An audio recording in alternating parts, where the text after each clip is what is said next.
এটাই স্বাভাবিক। আমরা আন্দোলনের বিপক্ষে তার মানে এটাই যে আমরা অনেক 30 লক্ষ শহীদের বিনিময়ে 2 লক্ষ মা বরদাস্ত করবো না।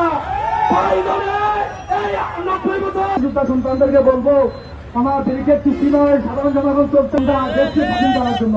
আমরা প্রতিবন্ধকতা সৃষ্টি করে এবং দেশের যান মাল ক্ষতি করে জনক বঙ্গবন্ধু পরিবারের 15 আগস্টে যারা শাহাদাত বরণ করেছেন, স্মরণ করছি 30 লক্ষ শহীদের বিনিময়ে শ্রদ্ধাভরে স্মরণ।